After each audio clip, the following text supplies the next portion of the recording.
In 1542, the Spanish conquistador Francisco de Orellana led an expedition down the Amazon River. He was searching for El Dorado, the city of gold.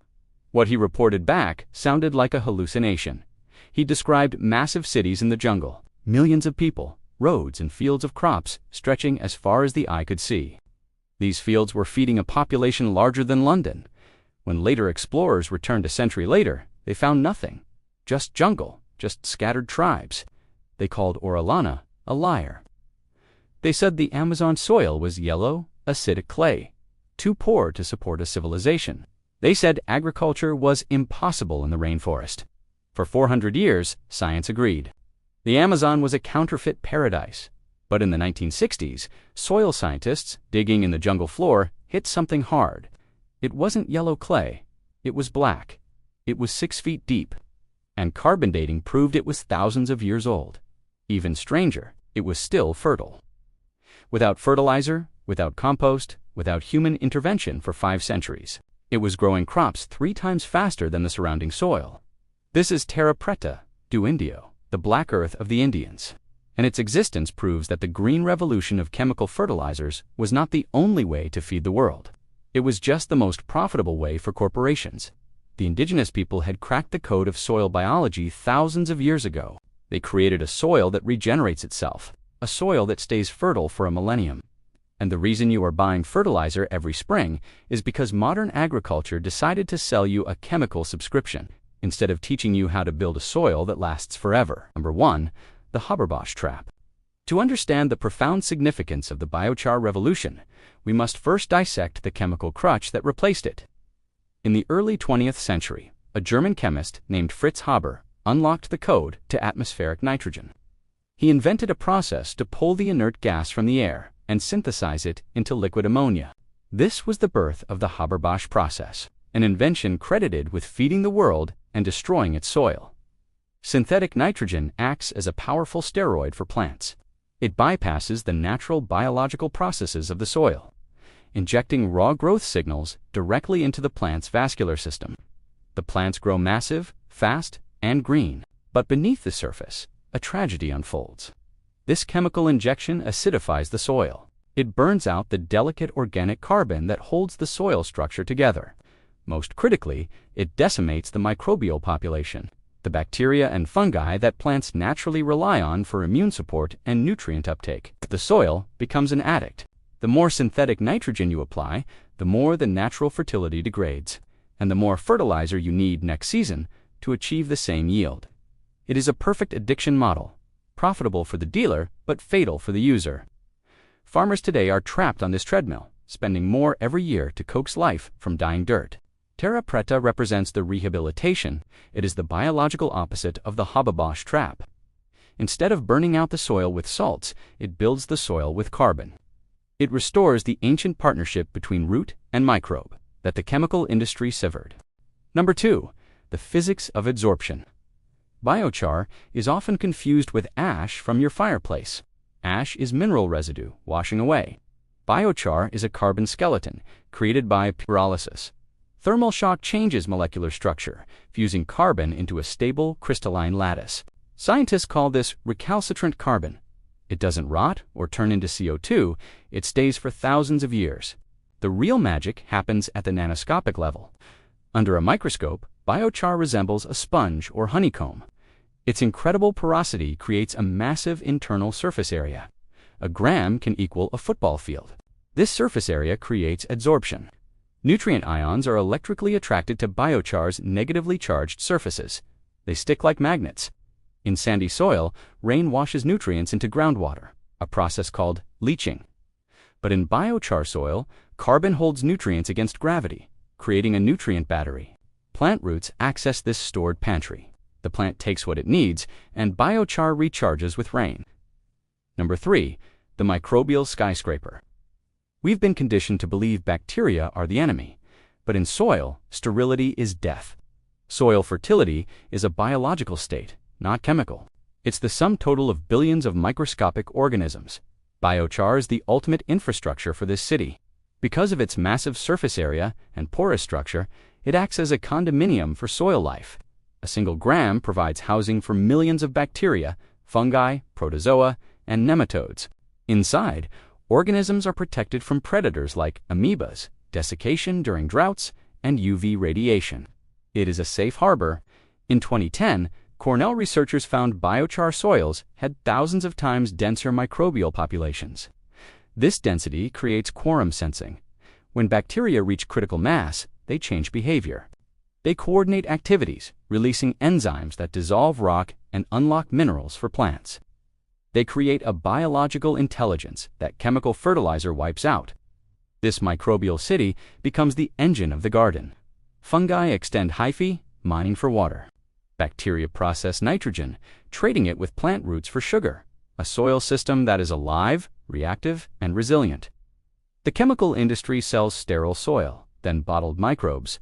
Biochar builds a permanent habitat. Number 4, the glomalin connection. There is a secret ingredient in healthy soil that was completely unknown to science until 1996. It wasn't nitrogen, phosphorus, or potassium. It was a sticky, protein-based substance called glomalin. For decades, soil scientists couldn't understand what held soil particles together. Why did good soil crumble into nice dark nuggets, while dead soil turned into dust or hardpan? The answer is glomalin. It is the superglue of the underground world. Glomalin is produced by arbuscular mycorrhizal fungi, vast white webs of fungal threads that connect to plant roots and extend their reach. These fungi coat their hyphae with glomalin to protect themselves and seal in moisture. When the fungi die, the glomalin remains in the soil. It acts as a binding agent, gluing microscopic clay and sand particles together into stable aggregates. This structure creates the pore space in soil, the airways, that allow oxygen to reach the roots and water to drain without waterlogging. Biochar is the perfect catalyst for this process. Because it provides a permanent, structured home for the mycorrhizal fungi, it allows them to grow larger and live longer. The fungi anchor themselves in the charcoal and spread out into the surrounding soil, pumping out glomalin as they go. Studies have shown that adding biochar to soil can skyrocket glomalin production. This transforms the physical texture of the land. Heavy clay soil, which is normally suffocating to plants, becomes fluffy and aerated. Sandy soil, which normally holds no water, becomes structured and absorbent.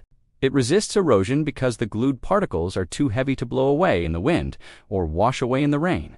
The chemical industry sells you soil conditioners like gypsum and synthetic wetting agents to try to mimic this effect. Nature makes its own glue, superior to anything in a bottle, if you simply provide the fungi with a carbon house to live in. Number 5, the charge mistake. There is a reason why many modern gardeners who try biochar fail on their first attempt. They read about it online, burn some wood in their fire pit, crush the charcoal, and throw it directly into their vegetable beds. A week later, their plants turn yellow and stop growing. They assume the method is a hoax. But they didn't fail because biochar doesn't work. They failed because they missed the most critical step of the ancient Amazonian recipe. The charge, raw, fresh biochar, is empty. It is a dry, hungry sponge. It has a massive capacity to hold nutrients, but it contains zero nutrients itself.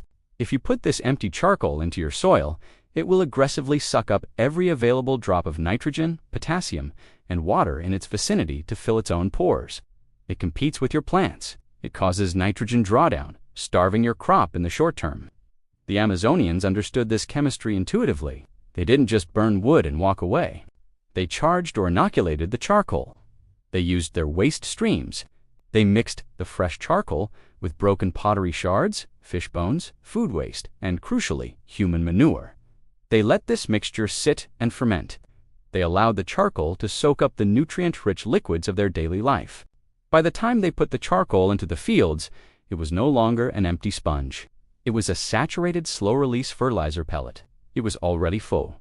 You can replicate this today without using human waste. You can soak your charcoal in compost tea. You can mix it into your compost pile and let it age for months. You can soak it in diluted urine. You must fill the battery before you plug it into the garden. Once charged, it gives back for centuries. Number 6, the Kontiki method, a simple yet powerful way to create biochar. The industrial solution involves massive, expensive machines called retort kilns. They cost tens of thousands of dollars and require fossil fuels to run. This barrier keeps biochar out of the hands of the average farmer and keeps the price high, often $50 for a small bag at the garden center. But you don't need a factory to make high-grade carbon. You need a hole in the ground and an understanding of flame physics. The Kontiki kiln is a deep, cone-shaped pit or metal vessel. The geometry is the key. In a normal fire, air enters from the bottom, fueling the combustion of wood into white ash. Ash is mineral, but it has no carbon structure. It is not biochar. To make biochar, you need heat without oxygen. In the Kontiki method, you start a small fire at the bottom of the cone. As the fire grows, you layer more wood on top. The flame stays at the top layer. This flame cap consumes all the oxygen coming from above. The wood underneath is subjected to intense heat but is starved of oxygen. It cannot burn to ash. Instead, it pyrolyzes into pure carbon charcoal. This technology allows a backyard gardener to turn brush, storm debris, and corn stalks into high-grade soil amendments in a single afternoon. It creates a smokeless fire because the smoke is burned off by the flame cap. It is clean, efficient, and free. The industry wants you to buy their product. The Kontiki method democratizes the production. It turns the waste stream of your property into the most valuable substance. It gives you the power to manufacture your own soil fertility, using nothing but fallen branches you'd otherwise pay to haul away. Number 7. The carbon credit scam. We live in an era of greenwashing. Massive corporations are buying carbon credits to offset their pollution. They pay industrial farms to practice no-till agriculture for a few years, claiming this sequesters carbon. But the moment that soil is tilled again, or the moment the cover crop dies, that carbon is released back into the atmosphere. It is a temporary accounting trick that allows business as usual to continue. Biochar is the ultimate permanent carbon credit. When a tree grows, it pulls CO2 out of the air.